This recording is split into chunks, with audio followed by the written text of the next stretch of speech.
झाले सुरू सर. सुप्रभात विद्यार्थी मित्रांनो. Good morning to all of you. Ahilyanagar जिल्हा परिषद आयोजित मिशन आरंभ प्रकल्पांतर्गत शिष्यवृत्तीच्या तासिकेमध्ये आपणा सर्वांचे स्वागत आहे.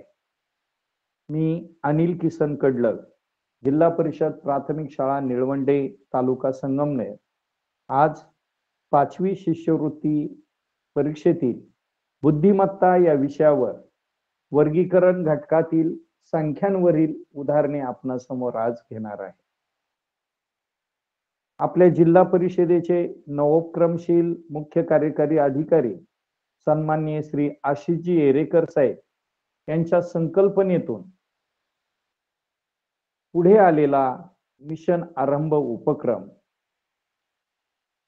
जिल्हा परिषदेचे शिक्षणाधिकारी सन्माननीय श्री भास्करजी पाटील साहेब यांनी या प्रकल्पाला गती दिली आणि त्या अंतर्गत गेल्या जून महिन्यापासून आपण वेगवेगळ्या घटकांवर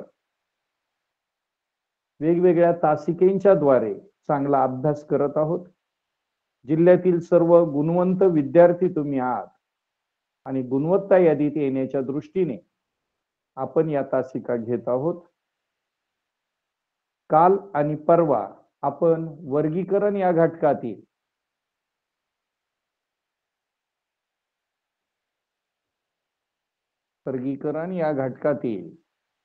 शब्दसंग्रह आणि आकृत्या हा भाग पाहिलेला आहे. आज आपण वर्गीकरण या घटकातील संख्या हा भाग बघणार आहोत. विसंगत संख्या ओळखा, विजोड पद ओळखा, गटात न बसणारी संख्या ओळखा, यावर आधारित हे प्रश्न आपण बघणार आहोत. 3 संख्यांमध्ये साम्य असेल, ते साम्य आपल्याला ओळखता आलं पाहिजे. ते साम्य कोणकोणत्या गोष्टींवर असू शकतं बघा. सम, विषम. 3 संख्या सम असतील, एखादी विषम दिलेली असेल, किंवा 3 संख्या विषम असतील, एखादी सम असेल, तर जी गटात बसणार नाही ती शोधायची आहे. काय काय माहित असलं पाहिजे आपल्याला. 1 ते 100 मधील मूळ संख्या, 1 ते 100 मध्ये 25 मूळ संख्या आहेत. संयुक्त संख्या आणि 74 संयुक्त संख्या आहेत. एक ही संख्या मूळही नाही आणि संयुक्तही नाही, हे आपल्याला माहिती असलं पाहिजे. कोणत्या 25 मूळ संख्या आहेत ते. त्यानंतर त्रिकोणी संख्या. शिष्यवृत्तीच्या नवनीत मध्ये त्रिकोणी संख्या नावाचा घटक नाही, परंतु त्रिकोणी संख्यांवर आधारित प्रश्न येतो. जेव्हा प्रश्न येईल तेव्हा त्रिकोणी संख्या कशाला म्हणतात, कशा शोधायच्या असतात, हे आपण थोडक्यात पाहूया. पुढे चौरस संख्या. मुलांनो, चौरस संख्यांनाच आपण वर्ग संख्या असे म्हणतो. 1 ते 30 पर्यंतच्या वर्ग संख्या तुमच्या तोंडपाठ असल्या पाहिजे. घन संख्या 1 ते 10 पर्यंतचे घन हेही तोंडपाठ असावे. पाडे 1 ते 30 पर्यंतचे पाडे तोंडपाठ असणं आवश्यक आहे. विभाज्यतेच्या कसोट्या. विभाज्यतेच्या कसोट्या म्हणजे 2 ची कसोटी, 3 ची कसोटी, अशा 11 पर्यंतच्या कसोट्या. मग पुढे 12, 18, 36, 72 या कसोट्या आपल्याला सोप्या होतात जर 3 ची, 4 च्या ह्या कसोट्या असतील. विभाज्यतेच्या कसोट्या 2 ची कसोटी म्हणजे 2 ने कोणाकोणाला भाग जातो, सर्व समसंख्यांना 2 ने निश्चेष भाग जातो. याप्रमाणे पुढच्या सर्व कसोट्या आपल्याला माहित असल्या पाहिजे. त्यानंतर मूळ संख्या हा जो घटक आहे, मूळ संख्या, त्या मूळ संख्यांमध्येच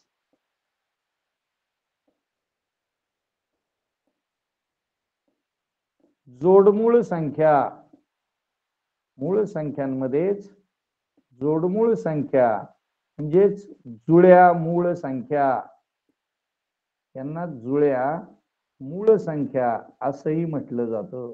जुळ्या मूळ कोणाला म्हणायचं जोडमूळ ते माहित पाहिजे. दुसरा प्रकार आहे त्यातलाच मूळ संख्यांमध्ये सहमूळ संख्या, यालाच आपण म्हणतो परस्पर मूळ संख्या. मूळ संख्यांमधले जोडमूळ आणि सहमूळ संख्या हे माहित पाहिजे. त्यानंतर रोमन अंक, रोमन संख्या चिन्हे, अपूर्णांक, अपूर्णांकांमधील अंश आणि छेद तुलना, अपूर्णांकांमधील अंश छेद तुलना, संख्येतील अंकांची बेरीज, संख्येतील अंकांचा गुणाकार, इतक्या सगळ्या गोष्टी आपल्याला माहित असल्या पाहिजे. वर्गीकरण मधील संख्या हा घटक पूर्णपणे गणित विषयावर अवलंबून आहे. पाढे पाठांतर, वर्गसंख्या, घनसंख्या, त्रिकोणी संख्या, मूळ, संयुक्त, सम, विषम, विभाज्यतेच्या कसोट्या, इतके खूप सारे घटक जेव्हा आपले परफेक्ट असतील, परिपूर्ण असतील आणि नुसतेच पाठांतर असून उपयोग नाही, या गोष्टींचं उपयोजन, उपयोजन म्हणजे उपयोग आपल्या बुद्धिमत्तेनुसार आपल्याला करता आला पाहिजे. खूप साऱ्या मुलांच्या या गोष्टी परिपूर्ण असतात, परंतु ज्याला उपयोजन म्हणतं, स्वतःच्या बुद्धिमत्तेचा कस लावून त्यातील वेगळी संख्या ओळखता येणं, हाही आणखी वेगळा प्रकार आहे स्पर्धा परीक्षेचा. नाहीतर जेवढी मुलं शिष्यवृत्ती परीक्षेला बसतात ही सगळीच मुलं खूप हुशार असतात, परंतु गुणवत्ता यादीत हाताच्या बोटावर मोजण्या इतके विद्यार्थी गुणवत्ता यादीत येतात, कारण आपल्या बुद्धिमत्तेचं उपयोजन करणं हे आपल्या हातात असतं. शिक्षक पाठांतर करून घेऊ शकतात, सगळ्या गोष्टी तुमच्या परिपूर्ण करून घेऊ शकतात, परंतु उपयोजन मात्र ज्या त्या विद्यार्थ्याला स्वतः करायचं असतं. आणि म्हणून इतके सगळे घटक आपले परिपूर्ण असेल तर आता आपल्याला वेगळी संख्या ओळखायला अडचण येणार नाही. तर प्रत्यक्ष आपण आता प्रश्नांना सुरुवात करूया.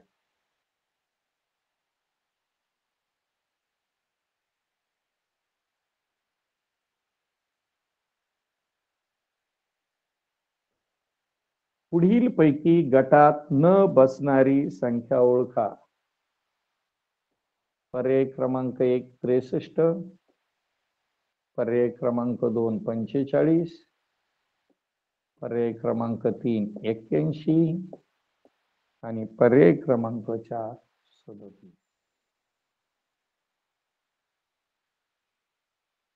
आता या संख्या समोर आल्या, वेगळी कोण बसत नाही, यातल्या अंकांची बेरीज करून पाहायची. त्याच्यानंतर त्यांचा गुणाकार सारखा येतो का, बेरीज सारखे येते का, कोणाच्या पाड्यात येतात का, वर्ग संख्या आहेत का, घन संख्या आहेत का, त्रिकोणी संख्या आहेत का, कसोटी आहे का, हे सगळं लगेच आपले चक्र सुरू झाले पाहिजे. आता या ठिकाणी बघा, 6 आणि 3 9, 4 आणि 5 9, 8 आणि 1 9, 3 आणि 7 10.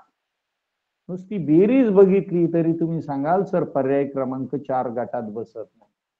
पण दुसरी गोष्ट अशी आहे की ज्या अर्थी यांची बेरीज 9 9 9 येते, त्या अर्थी या संख्येला 63 ला 3 ने पूर्ण भाग जातो, 9 ने भाग जातो.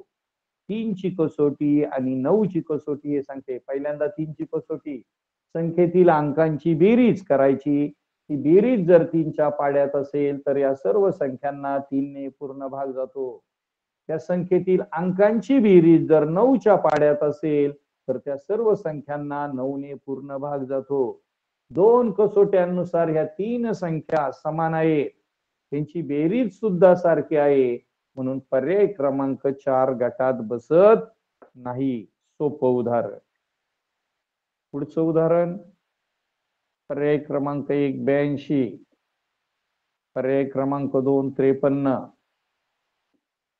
पर्याय क्रमांक 3 64, पर्याय क्रमांक 4 37. बघा आता इथं 64 ही वर्ग संख्या दिसते, 8चा वर्ग 64, पण बाकी कुणी नाहीये. असं नाही कधी होत बाकीच्या वर्ग संख्या नाही ही वर्ग संख्या म्हणून बाजूला काढायची. तिन्ही सारख्या कशा आहेत ते पहिल्यांदा शोधायचं. इथे बेरीज केली 8 आणि 2 10, इथे बेरीज केली 5 आणि 3 8, 6 आणि 4 10, 7 आणि 3 10. इथलं कारण कसोटीत बसत नसलं तरी तीन पर्यायांची बेरीज 10 आहे, समान आहे.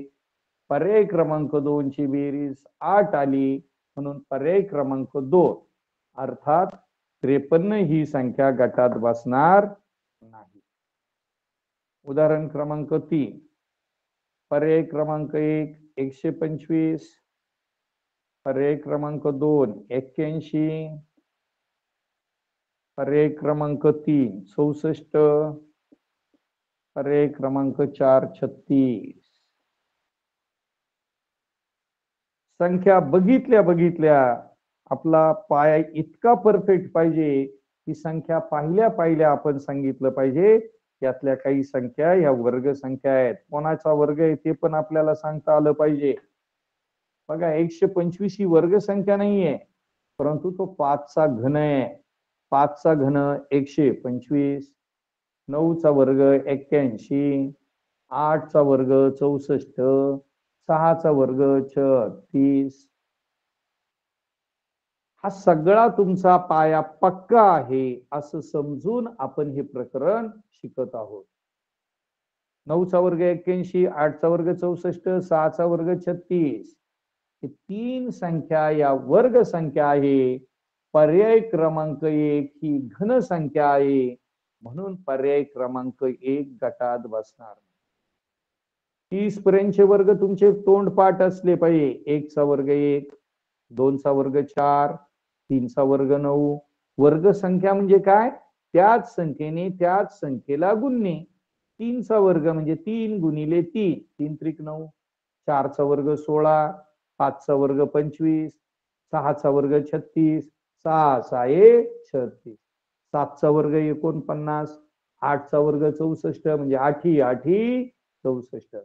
9चा वर्ग 81, 9 9 81. आणि 125 ही घन संख्या आहे. घन म्हणजे त्याच संख्येने त्याच संख्येला 3 वेळा गुणणे. 5 गुणिले 5 गुणिले 5, 5 5 25, 25 5 125. याला म्हणायचं घन. घन आणि वर्ग लिहिण्याची पद्धत आहे. 5च्या डोक्यावर 3 लिहिले 5चा घन, 9च्या डोक्यावर 2 लिहिले 9चा वर्ग. याचा अर्थ असा आहे 9 गुणिले 9, 9चा वर्ग. तर तुमचे 30 पर्यंतच्या वर्ग संख्या तोंडपाठ असल्या पाहिजे आणि कमीत कमी 10 पर्यंतच्या घन संख्या तोंडपाठ असाव्यात. आणि इतक्या असाव्यात की संख्या पाहिल्यानंतर कळाल्या पाहिजे. बघितल्या समोर की ह्या वर्ग संख्या आहे, ही घन संख्या आहे. इतकं बारकाईने आपलं लक्ष असलं पाहिजे. पुढचं उदाहरण, पर्याय क्रमांक 1 36, पर्याय क्रमांक 2 64, पर्याय क्रमांक 3 49, पर्याय क्रमांक 4 16. आता इथं बघितल्या लक्षात येतंय की चारही संख्या वर्ग संख्या आहे. मग वेगळी कोण काढायची? बघा 36 मगाशीच बघितलं, 6चा वर्ग 36, 64, 8चा वर्ग 64, 7चा वर्ग 49, 4चा वर्ग 16 आहे. सगळ्याच वर्ग संख्या. 6 गुणिले 6 36, 8चा वर्ग 8 8 64, 7चा वर्ग 7 7 49 आणि 4चा वर्ग 16, 4 चौक 16. मग प्रश्न पडेल ही सगळ्यात जर वर्ग संख्या आहे तर वेगळी वर्ग संख्या कोणती? मुलांनो 6, 8 आणि 4 हे समसंख्यांचे वर्ग आहे. 6 समसंख्या, 8 समसंख्या, 4 ही समसंख्या. समसंख्यांचे वर्ग आहे. 7 ही विषम संख्या आहे. विषम संख्येचा वर्ग असल्यामुळे 49 गटात बसणार नाही. बघा 36 सम, 64 सम, 16 सम, वर्ग संख्या असून सम. आणि 7चा वर्ग 49 विषम संख्येचा वर्ग आहे. म्हणून या ठिकाणी 49 गटात बसणार नाही.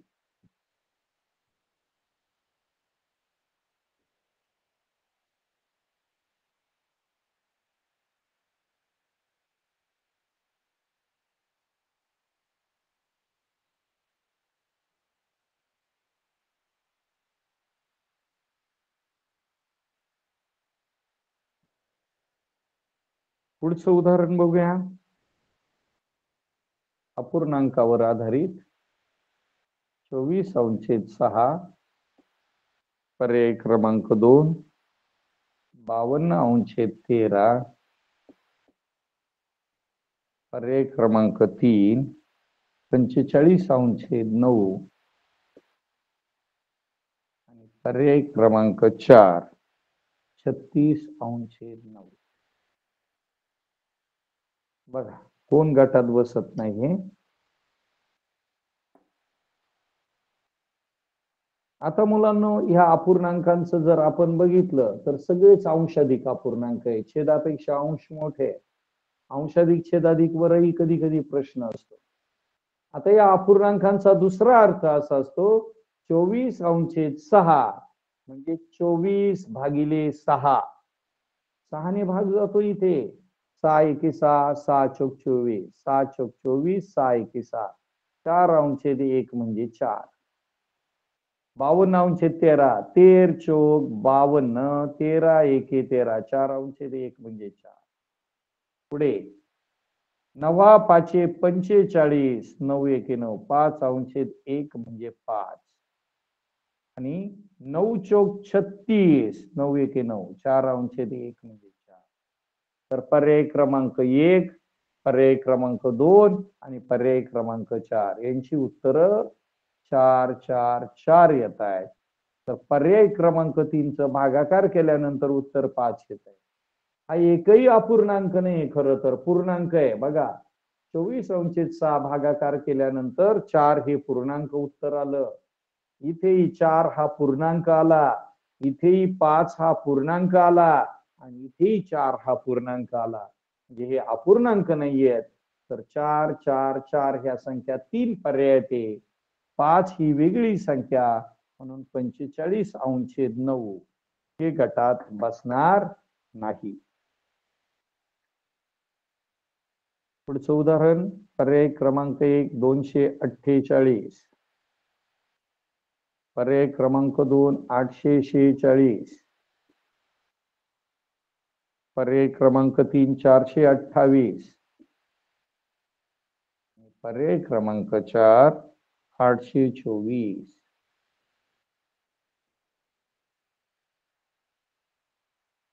बघूया कोण गटात बसत नाहीये.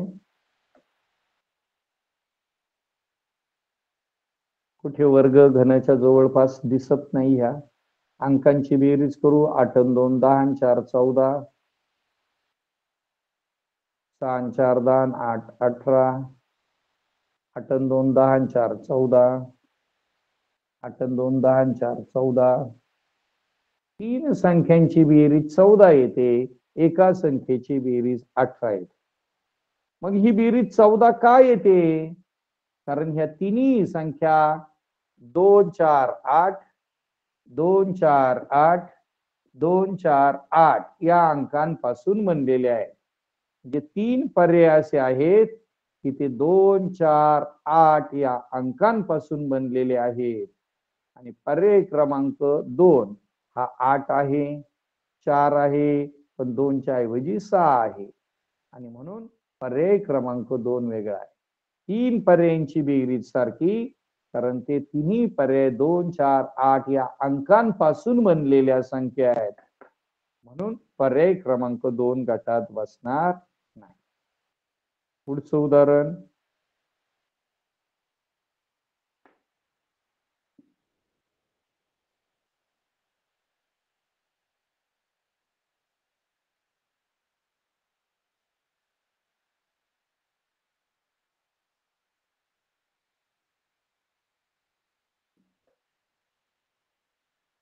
पुढचं उदाहरण, गटात न बसणारी संख्या ओळखा. पर्याय क्रमांक 1 28, पर्याय क्रमांक 2 20, पर्याय क्रमांक 3 3 आणि पर्याय क्रमांक 4 55.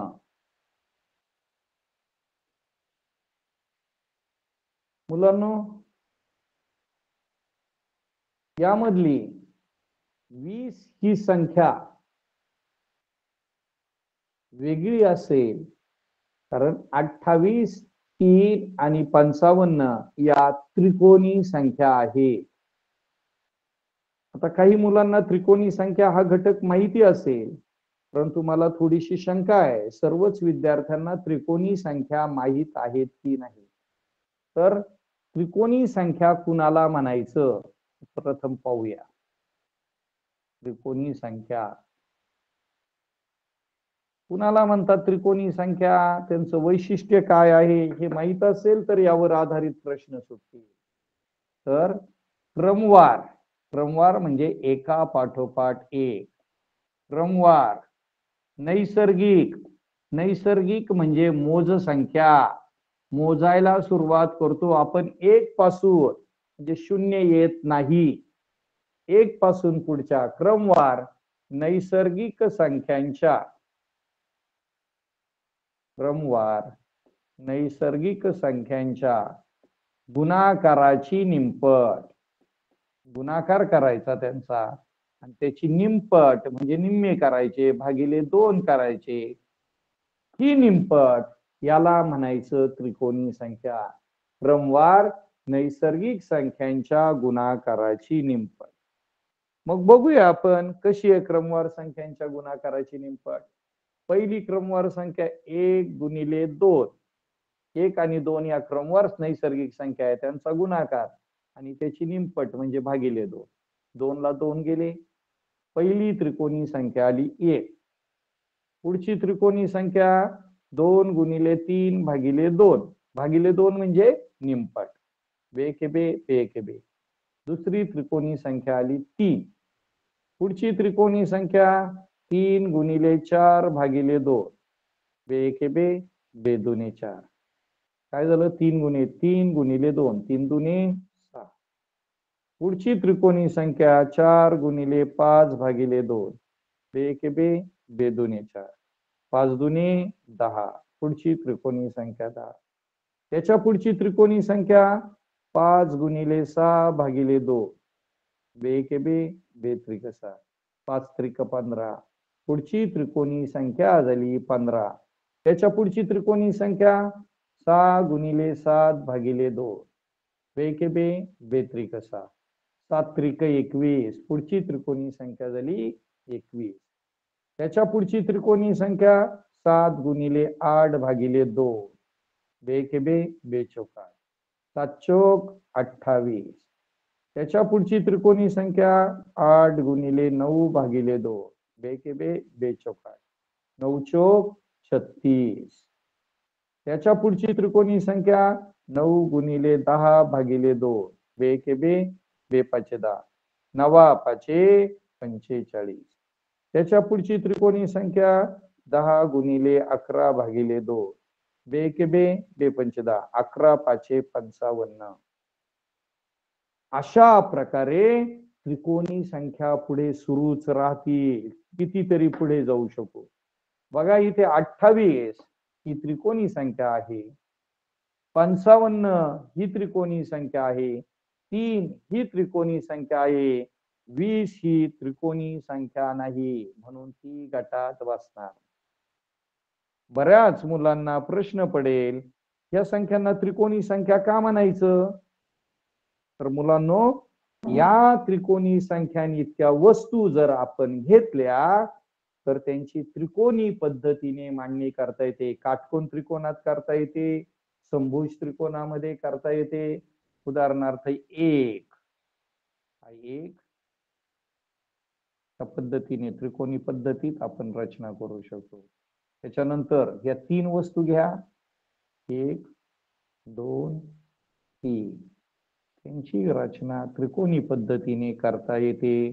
पुढे 6 1 2 3 4 5 6. हे काटकोन त्रिकोणात मी मांडणी केली.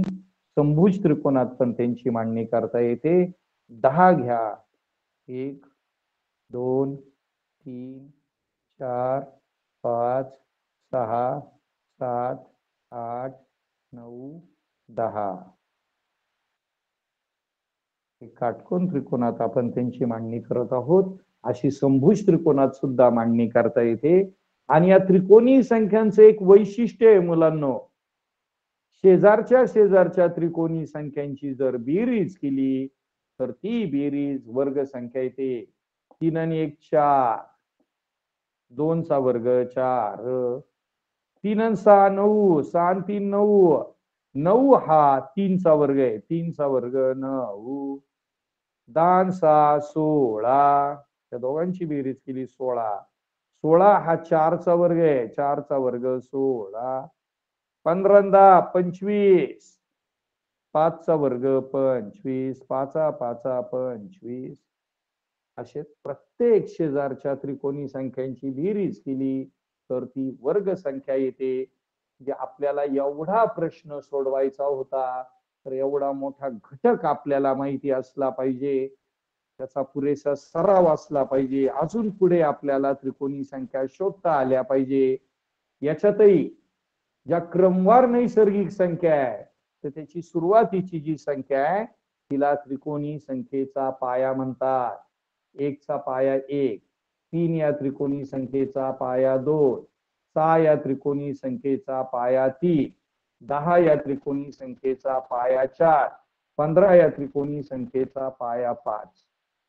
याचंही उपयोजन आणखी काही उदाहरणांमध्ये असतं. याच्यापेक्षाही वेगळी उदाहरणं येऊ शकतात. पायांवर आधारित, त्यानंतर हस्तांदोलनावर आधारित अशा प्रकारची उदाहरणं येतात. 5 संघांचे कॅप्टन एकमेकांना भेटले, प्रत्येकाने प्रत्येकाशी एक एकदा हस्तांदोलन केलं तर एकूण किती हस्तांदोलने होती त्यावर आधारित असतील, आणखी वेगळी असतील, किंवा सगळ्यात महत्वाचं त्रिकोणी संख्यांवर आधारित प्रश्न असतील तर अशा प्रकारचे घटक आपणाला माहीत असणं गरजेचं आहे. आणि म्हणून त्रिकोणी संख्येवर हा प्रश्न आला. थोडक्यात त्रिकोणी संख्येचा घटक सांगण्याचा प्रयत्न केला. हा घटक यासाठी समजून दिलाय की वर्गातल्या 5वीच्या अभ्यासक्रमामध्ये म्हणजे नवनीत मध्ये त्रिकोणी संख्या घटक कुठेही आलेला नाही, तरीही परीक्षेला त्यावर आधारित प्रश्न येऊ शकतो, म्हणून तुम्हाला हे थोडक्यात सांगितलंय. खरं तर त्रिकोणी संख्या घटकाला आपल्याला आणखी वेळ द्यायला हवा, परंतु तो आजचा आपल्या तासिकेचा विषय नाही. वर्गसंख्या घनसंख्या शिकवायला एक एक अर्धा अर्धा तास आपल्याकडे असावा, परंतु तोही आपला आजचा घटक नाही. आपला आजचा घटक वर्गीकरण आहे. हे सगळं तुम्हाला येतंय असं गृहीत धरून आपण ती उदाहरणे सोडवत आहोत. पण मला एक शंका होती की सिलेबस मध्ये नसल्यामुळे, अभ्यासक्रमात नसल्यामुळे हा घटक तुमचा झालेला आहे की नाही, म्हणून ओझरता आपण याचा धावता आढावा घेतला.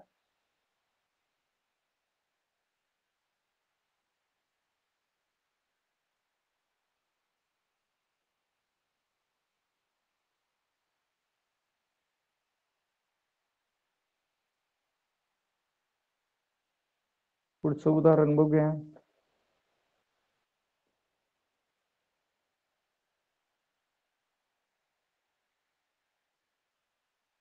31 37. पर्याय क्रमांक 2 59 61. पर्याय क्रमांक 3 11 13. पर्याय क्रमांक 4 71 73. बघा मुलांनो, संख्या बघितल्या बघितल्या तुमच्या लक्षात आलं असेल, सर्वच्या सर्व मूळ संख्या आहेत. 1 ते 100 मधल्या मूळ संख्या प्रत्येक पर्यायात आहेत. आपण 25 मूळ संख्या शिकलेलो आहोत. 2 3 5 7. 11, 13, 17, 19, 23, 29, 31, 37, 41, 43, 47, 53, 59, 61, 67, 71, 73, 79, 83, 89 आणि 97 अशा 1 ते 100 मध्ये या 25 मूळ संख्या आहेत. त्यांचा मोबाईल नंबर पण आपण लक्षात ठेवलेला असेल. 44 22 322 321 हा मोबाईल नंबर वेगवेगळ्या प्रकारच्या उदाहरणांमध्ये उपयोगी पडतो. उदाहरणार्थ 91 ते 100 मध्ये किती मूळ संख्या आहे? हा एक अंक सांगतो, एकच मूळ संख्या आहे. 1 ते 10 मध्ये किती मूळ संख्या आहे? 4 मूळ संख्या आहे.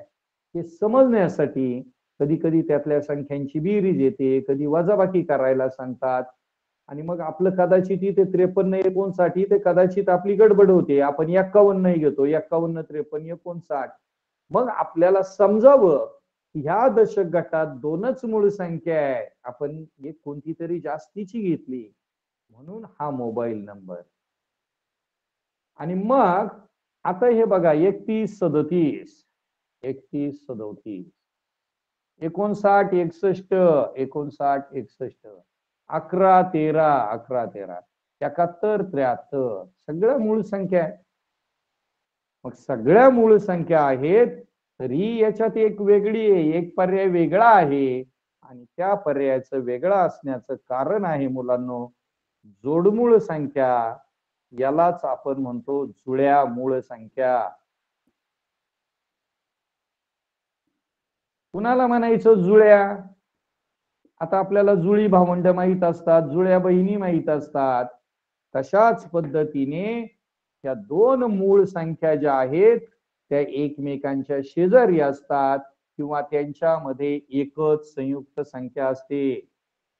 2 मूळ संख्यांच्या मध्ये 2 मूळ संख्यांच्या मध्ये एक संयुक्त संख्या असते.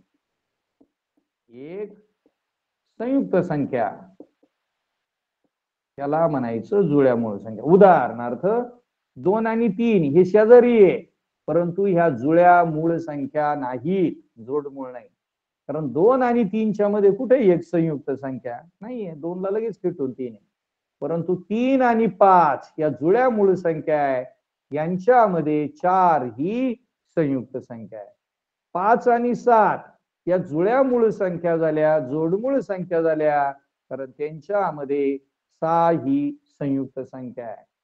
11 आणि 13 ह्या जोडमूळ संख्या झाल्या, त्यांच्यामध्ये 12 आहे. पण 13 आणि 17 या जोडमूळ संख्या होणार नाही कारण त्यांच्यामध्ये 14 15 16 3 संयुक्त संख्या झाल्या. आपल्याला एकच संयुक्त संख्या पाहिजे, एकच.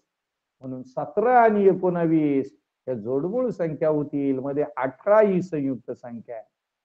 आणि म्हणून इथे लक्ष द्या 59 61 बघा 59 झाल्यानंतर 60 सुटली, संयुक्त संख्या 61 जोडमूळ संख्या. 71 नंतर 72 सुटली, 73 मूळ संख्या जोडमूळ संख्या. 11 नंतर 13 12 सुटली संयुक्त. मग ह्या जोडमूळ संख्या. 31 नंतर 37 मध्ये 32 33 34 35 36 5 संख्या सुटल्या म्हणून पर्याय क्रमांक 1 गटात बसणार नाही.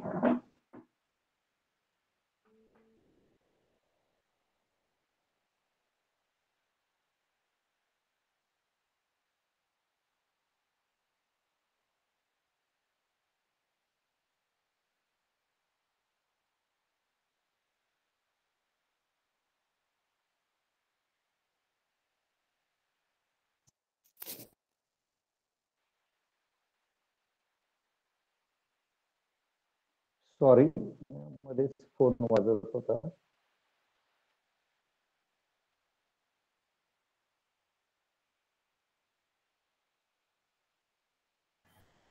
Okay sir. पर्याय क्रमांक 1 गटात बसत नाही, इथपर्यंत आपण आलो होतो. हा प्रश्न जोडमूळ संख्यांवर, जुळ्या मूळ संख्यांवर आधारित होता, तेही आपण बघितलं.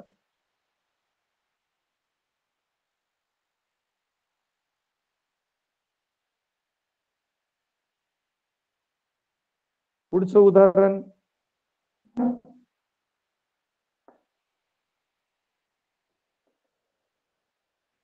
पर्याय क्रमांक 1,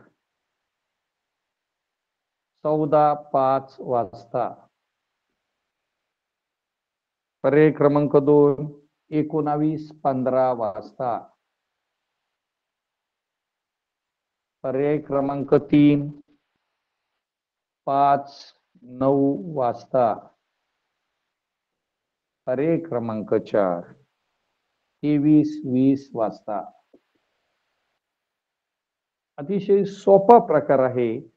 24 ताशी घड्याळामधल्या 3 वेळा या ठिकाणी दर्शवलेल्या आहेत.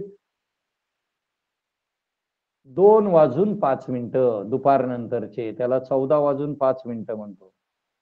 7:15 सायंकाळचे, 7:15. 24 ताशी घड्याळात 19:15 होतात. हे 24 ताशी घड्याळातले आहेत 11:20 रात्रीचे. 12 वाजता पुन्हा 0 वाजणार. दुपारनंतरचे मध्यान्होत्तर कालावधी आहे, तर हे पहाटेचे 5:09 झालेले. 12 ताशी घड्याळातली वेळ या ठिकाणी नोंदवलेली आहे. घड्याळावर आधारित प्रश्न आहे. म्हणजे बघा, मगाशी वर्गीकरण संख्यांमध्ये काय काय विचारलं जातं, त्यात माझ्याकडून घड्याळ सांगायचं राहून गेलं होतं. वर्ग संख्या, त्रिकोणी संख्या, बाकी सर्व सांगितलं, पण घड्याळावर आधारित देखील प्रश्न वर्गीकरणामध्ये येऊ शकतो. सोपं होतं. पर्याय क्रमांक 3 गटात बसणार नाही. पुढचं उदाहरण आहे पर्याय क्रमांक 1, 9:30. पर्याय क्रमांक 2, 14:45. पर्याय क्रमांक 3, 20:64. आणि पर्याय क्रमांक 4, 4:15. अपूर्णांकांवर आधारित प्रश्न आहे. बघा आता, कधी कधी छेदाधिक, अंशाधिक, एखादा वेगळा अंशाधिक असतो, परंतु इथे अंशापेक्षा छेद मोठा, अंशापेक्षा छेद मोठा, सगळे छेदाधिक आहे. मग कधी कधी अंशाची आणि छेदाची बेरीज बघायला लागते, पण इथे बेरीज वेगवेगळी येणार आहे, खूपच फरक आहे. आणि मग आपल्याला पाढ्यांमध्ये, दुपटीमध्ये, तिपटीमध्ये काही दिसतंय का? तर 9×3 = 27. 27 आणि 30 तिप्पट केली 9ची. 9×3 = 27 आणि पुन्हा त्यात 3 मिळवले, मग आले 30. 14×3 = 42. 14ची तिप्पट 42, पुन्हा 3 मिळवले 45. 20ची तिप्पट 60. 20×3 = 60. 3 नाही मिळवलेले, 60 आणि 3 63 झाले असते, 4 मिळवले. इथं 4ची तिप्पट 12. 4×3 = 12 आणि 12 मध्ये 3 मिळवले, 12 आणि 3 15. म्हणजे पर्याय क्रमांक 1, 2 आणि 4 मध्ये अंशाची तिप्पट करून त्या 3 मिळवलेले आहेत. पर्याय क्रमांक 3 मध्ये अंशाची तिप्पट करून 4 मिळवलेले आहेत. म्हणून या ठिकाणी पर्याय क्रमांक 3 गटात बसणार नाही. पुढचं उदाहरण बघूया. पर्याय क्रमांक 1, 5,668. पर्याय क्रमांक 2, 3,932. पर्याय क्रमांक 3, 6,978. पर्याय क्रमांक 4, 6,592. विद्यार्थी मित्रांनो, 4 अंकी संख्या आली का पहिल्यांदा त्यांच्या अंकांची बेरीज सारखी आहे का? विशिष्ट अंकांपासून संख्या बनलेल्या आहेत का? कडेच्या अंकांचा गुणाकार कधी कधी मध्यभागी मांडलेला असतो, तसा आहे का? किंवा पहिल्या 2 अंकांचा गुणाकार पुढे मांडलाय, तसंही काही दिसत नाहीये इथे. आणि मग अशा संख्यांबाबत आणखी बारकाईने विचार करावा लागतो. आता बेरीज करून पाहिली तर 6 6 12 8 20 25, 9 3 12 3 15 17, 9 6 15 7 22 आणि 8 30, 6 5 11, 11 9 20 आणि 2 22, 30 बेरीज येणारे 3 पर्याय नाहीयेत. अंकांचा गुणाकार मध्यभागी नाहीये.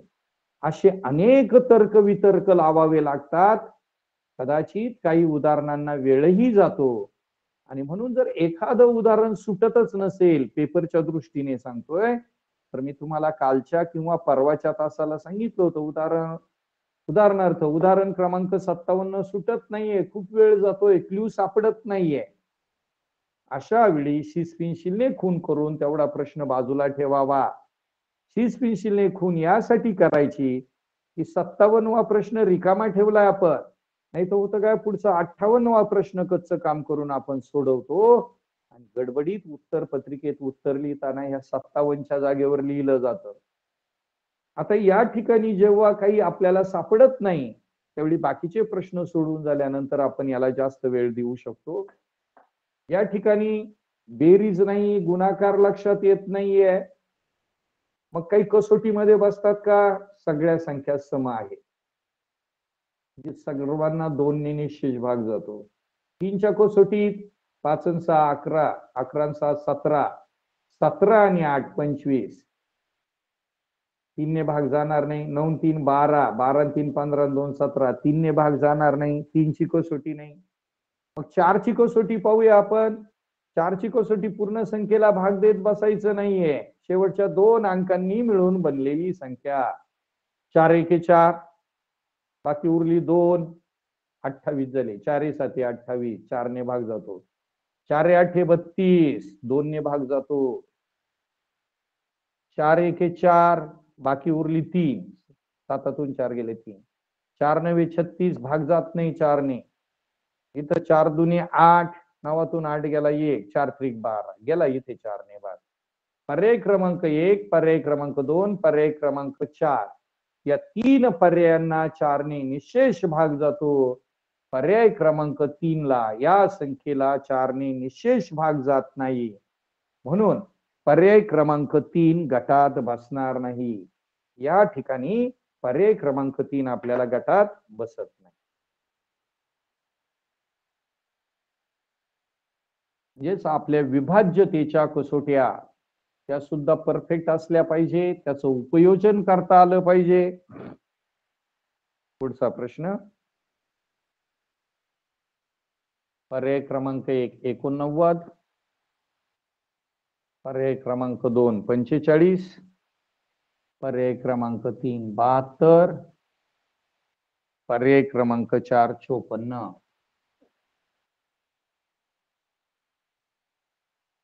दोन विषम संख्या आहे, 2 समसंख्या आहे, वर्ग संख्या दिसत नाहीये, घनही नाहीयेत. अंकांची बेरीज पाहूया मग. 9 8 17, 5 आणि 4 9, 7 आणि 2 9, 5 आणि 4 9. पर्याय क्रमांक 2 3 4 यांची बेरीज 9 येते संख्येतील अंकांची, म्हणजे या संख्यांना 3 ने पूर्ण भाग जातो, 9 ने पूर्ण भाग जातो. पर्याय क्रमांक 1 3 ने व 9 ने पूर्ण भाग जाणार नाही. बघा, 3ची कसोटी 9ची कसोटी लगेच कळाली. अंकांची बेरीज 3च्या पाड्यात आहे, 9च्या पाड्यात आहे, म्हणजे या संख्यांना 3 ने व 9 ने पूर्ण भाग जातो. पर्याय क्रमांक 1 ला भाग जाणार नाही, पूर्ण भाग जाणार नाही, म्हणून तो गटात बसणार नाही. तुमच्या विभाज्यतेच्या कसोट्या तुम्हाला शिकवल्या आहेत, त्याचं उपयोजन तुम्हाला येतंय असं गृहीत धरून आपण प्रश्न सोडवत आहे. पुढचं उदाहरण, पर्याय क्रमांक 1 3678, पर्याय क्रमांक 2 7682, पर्याय क्रमांक 3 6837 आणि पर्याय क्रमांक 4 8736.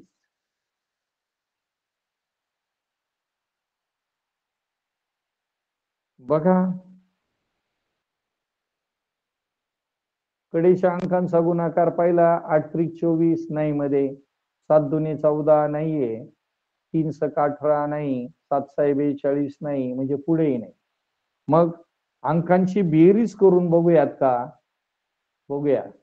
7 आणि 3 10, 18, 18 आणि 6 24, 8 आणि 2 10, 17, 17 आणि 7 23, 8 आणि 6 14, 14 आणि 3 17, 17 आणि 7 24, 7 आणि 3 10, 18, 18 आणि 6 24. बघा 3 पर्यायांमध्ये बेरीज 24 आले. 24 24 24. एका पर्यायाची बेरीज 23 आली आहे. पर्याय क्रमांक 2 गटात बसणार. मग ही 24 बेरीज येण्याचं कारण बऱ्याचदा असं असतं मुलांनो, की त्या संख्या त्याच अंकांनी बनलेल्या असतात. उदाहरणार्थ बघा 3 6 7 8 या अंकांपासून पहिली संख्या बनली. ही पर्याय क्रमांक 3 बघा 3 6 7 8. हे बघा 3 6 7 8, 3 6 7 8 म्हणून त्यांची बेरीज सारखी आली.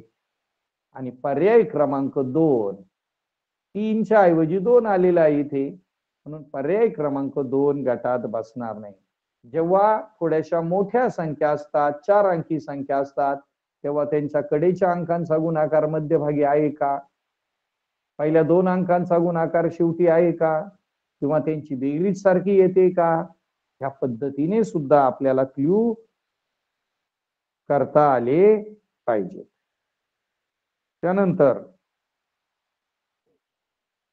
पुढची संख्या, पुढचं उदाहरण आपण बघूया. पर्याय क्रमांक 1 38, पर्याय क्रमांक 2 64, पर्याय क्रमांक 3 72, पर्याय क्रमांक 4 46. बघूया आता इथे काय 64 वर्ग आहे तर बाकीचे नाही, परंतु असं कारण चालत नाही. 64 वर्ग आहे म्हणून तो वेगळा, असं आपण करू शकत नाही. अंकांची बेरीज 8 आणि 3 11, 6 आणि 4 10, 7 आणि 2 9, 6 आणि 4 10 वेगवेगळी आहे. मग अंकांची बेरीज नाही, घन नाही, वर्ग नाही. गुणाकार बघूया.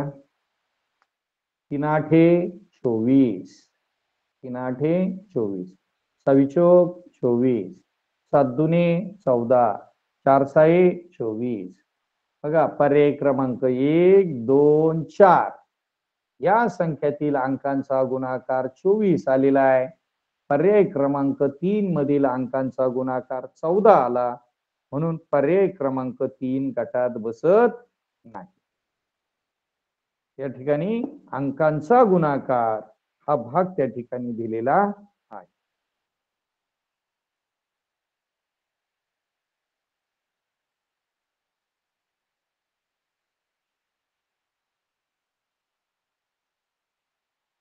पुढे उदाहरण क्रमांक 1 216, पर्याय क्रमांक 2 343, पर्याय क्रमांक 3 1000, पर्याय क्रमांक 4 8.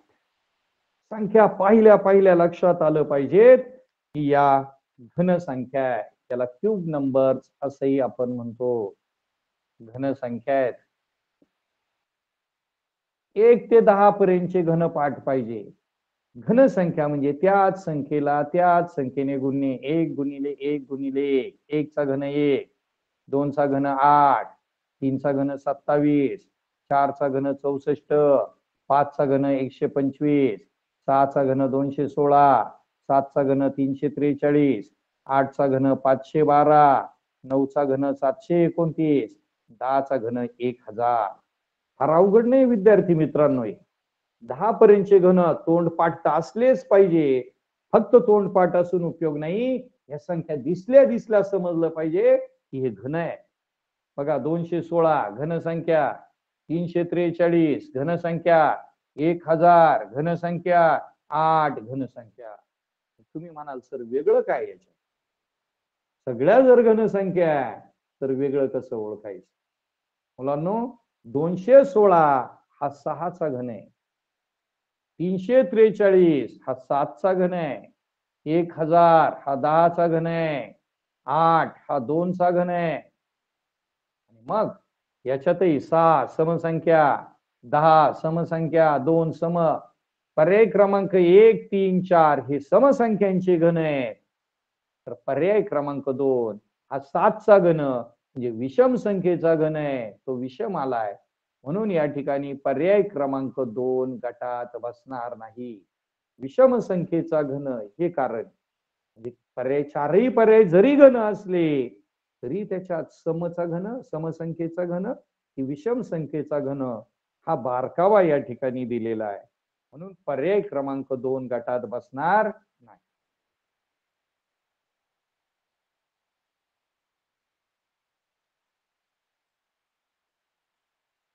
पुढे पर्याय क्रमांक 1 153, पर्याय क्रमांक 2 136, पर्याय क्रमांक 3 102 आणि पर्याय क्रमांक 4 115. बघा संख्या पाहिल्या पाहिल्या कळालं पाहिजे की ह्या संख्या कुठं आहे, ह्या संख्या कशात आहेत. इतकं आपलं लक्ष नव्हे, इतक्या संख्या त्या आपल्या मनात भिनलेल्या असल्या पाहिजे. वर्ग संख्या, घन संख्या, मूळ संख्या, पाडे, जसं आपण म्हणतो नसा नसात भिनलेलं आहे, तशा ह्या संख्या पाहिल्या पाहिल्या ओळखता आल्या पाहिजे. त्या इतक्या आपल्या नसा नसात भिनलेल्या असल्या पाहिजे. या संख्या पाहिल्या रे पाहिल्या की लगेच तुम्हाला 17चा पाडा आठवला पाहिजे की ह्या संख्या 17च्या पाड्यात आहे. 17 साई 102, 17 साते 119, 17 आठे 136, 17 नवे 153. नुसते पाडेपाठ असून उपयोग नाहीये. पाडेपाठ तर पाहिजेच, पण वेळेला त्या सगळ्या संख्या कुठे आहेत, काय आहेत ते समजलं पाहिजे. 17च्या पाड्यातल्या 3 संख्या आहेत. ही संख्या 17च्या पाड्यात नाही. 17 साये 102, 17 साते 119, 115 ही संख्या 17च्या पाड्यात येत नाही, म्हणून ती गटात बसत नाही. ज्या मुलांना खूप फटाफट संख्या ओळखू येतात त्यांना ही उदाहरणे सोडवायला वेळ लागत नाही. नाहीतर मग जर लक्षात आलं नाही 17च्या पाड्यातल्या, पाडा तर येतोय, मग तुम्ही बेरीज करत बसतात, वर्ग आहे का, घन आहे का, काय आहे, मग काहीच सापडत नाही. म्हणून फक्त पाठांतर नको, तर त्या संख्या आपल्या नसानसात मनात भिनलेल्या असल्या पाहिजेत. पुढे बघूया.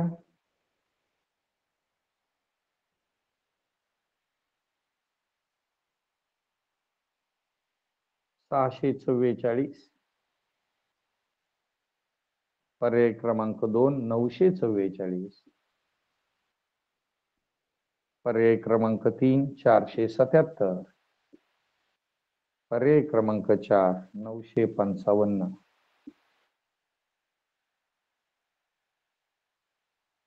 2023 साली आलेला हा प्रश्न. बोर्डाच्या परीक्षेला आला होता. बघा काय साम्य दिसतंय. वर्ग नाही आहेत, कुठं घन नाही आहेत. बेरीज 6 4 10 14, 8 आणि 9 17, 18 वेगवेगळे येते. 19 बेरजेच नाही. गुणाकार करून पाहूया अंकांचा. 4 चौक 16, 16 6 96, 4 चौक 16, 16 नवे 144, 7 7 49 किंवा 7 चौक 28, 28 7 196, 5 5 25, 25 नवे 225. मुलांनो गुणाकारही वेगवेगळा आहे, परंतु गुणाकारात काहीतरी आहे.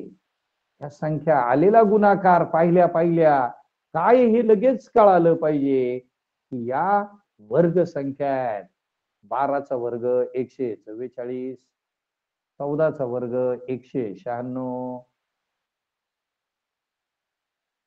त्यानंतर 15चा वर्ग 225, 15 गुणिले 15 225, 14 गुणिले 14 196, 12 गुणिले 12 144. तशी 96 ही संख्या आली, पण ती कोणाचा वर्ग नाहीये. 96 हा कोणाचा वर्ग नाहीये. बाकीच्या पर्याय क्रमांक 2, 3, 4 मध्ये केलेल्या अंकांचा गुणाकार हा गुणाकार वर्ग संख्या आहे, आणि म्हणून पर्याय क्रमांक 1 गटात बसणार नाही. ज्याला आपण म्हणूया काठिण्य पातळी असलेला प्रश्न, की ज्याचे काठिण्य पातळी वाढवलेली आहे, तो प्रश्न 2023 साली विचारलेला होता. पुढचं उदाहरण आपण बघूया. 4/11 अपूर्णांकावर दुसरा पर्याय 9/6, तिसरा पर्याय 3/12, चौथा पर्याय 11/5. 11/5 हा छेदाधिक अंशाधिक छेदाधिक अंशाधिक 2 अंशाधिक आणि 2 छेदाधिक आहे, म्हणजे तो नाही. कुठं पटीत नाही. अंशाची छेदाची बेरीज 11 15, 9 15, 12 3 15, 11 5 16. पहिल्या 3 पर्यायांमध्ये अंशाची आणि छेदाची बेरीज सारखी. 11 15, 9 15, 12 3 15. 3 पर्यायांमध्ये अंश छेद यांची बेरीज सारखी आहे. पर्याय क्रमांक 4 मध्ये अंश आणि छेद यांची बेरीज 16 आलेली आहे, म्हणून पर्याय क्रमांक 4 गटात बसणार नाही.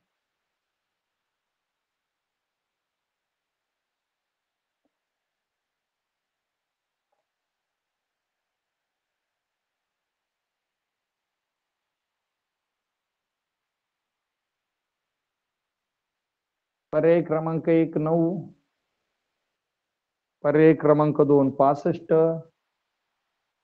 पर्याय क्रमांक 3 26 आणि पर्याय क्रमांक 4 126. मुलांनो बघा आता इथे 126 लगेच लक्षात येतं. 125च्या जवळची संख्या आहे. 125 घन आहे. 65 अरे 64 पण घन आहे. 4चा घन. 9 8 घन आहे 2चा.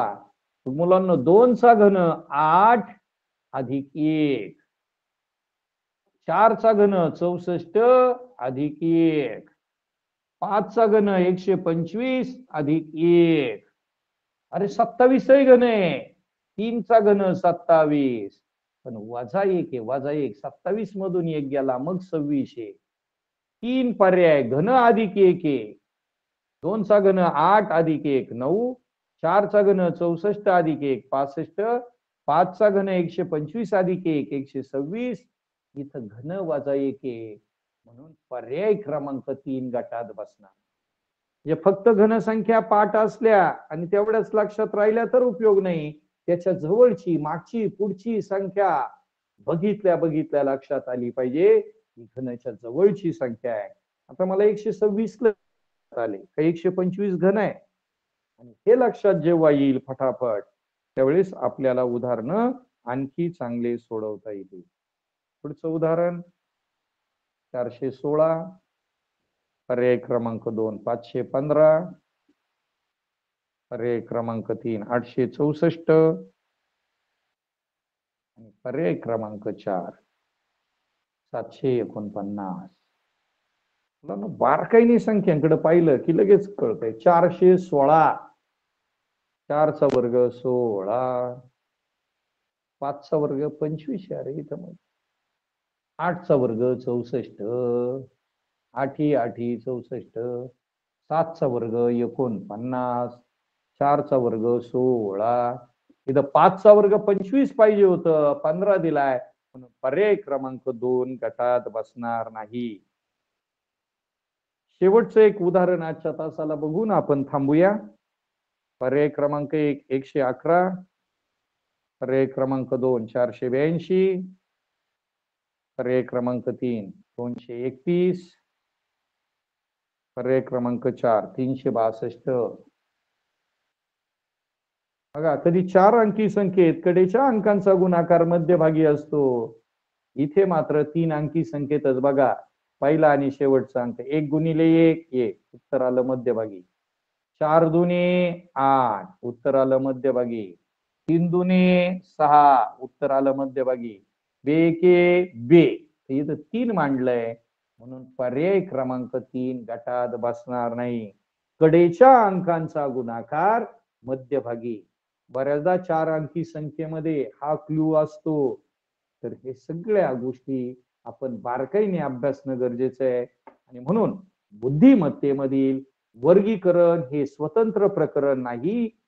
ही उदाहरणे समजण्यासाठी पुन्हा एकदा वर्गसंख्या, घनसंख्या, मूळ संख्या, संयुक्त संख्या, सम, विषम, अपूर्णांक, घड्याळ, पाढे या सगळ्या गोष्टी अत्यावश्यक आहे. हे सर्व तुम्हाला येतंय असं समजून मी या प्रकरणाचं स्पष्टीकरण करण्याचा माझ्या परीने प्रयत्न केला आहे. तुम्हाला हा पाठ नक्कीच आवडला असेल अशी अपेक्षा करतो. आमच्या संगमनेर पंचायत समितीचे गट शिक्षण अधिकारी सन्माननीय श्री बाळासाहेब गुंड साहेब यांनी मला अध्यापनाची संधी निर्माण करून दिली, तुमच्या समोर येण्याची संधी निर्माण करून दिली, त्याबद्दल त्यांचे आभार व्यक्त करतो. आमचे तंत्रस्नेही शिक्षक सन्माननीय संदीप पावसे सर यांनी जे सहकार्य, त्यांचं अनमोल सहकार्य लाभतं, त्याबद्दल त्यांचे आभार व्यक्त करतो आणि आपली रजा घेतो. धन्यवाद. धन्यवाद सर. मागील 3 दिवसापासून आपल्या समोर संगमनेर तालुक्यातील जिल्हा परिषद प्राथमिक शाळा निळवंडे शाळेचे शिष्यवृत्ती तज्ञ की ज्यांचे हजारो विद्यार्थी 4थी असेल 5वी असेल शिष्यवृत्ती परीक्षेमध्ये आलेले आहेत आणि त्यांनी आपल्याला मागील 3 दिवसापासून वर्गीकरण या घटकावरती आधारित शब्द, आकृत्या, त्याचप्रमाणे संख्या याच्यावरती सविस्तर त्यातील बारकावे, फक्त या घटकातीलच बारकावे नाही तर हे समजून देताना त्यांनी शिष्यवृत्ती परीक्षेतील बारकावे हेही विद्यार्थ्यांना खूप छान पद्धतीने समजून दिलेले आहे. आणि विद्यार्थी पूर्ण 1 तासभर सर्व विद्यार्थी या ठिकाणी टिकून राहिलेले आहेत. त्याबद्दल सर्व विद्यार्थ्यांचे मी धन्यवाद मानतो आणि उद्या आम्ही नवीन घटकासह पुन्हा येत आहोत.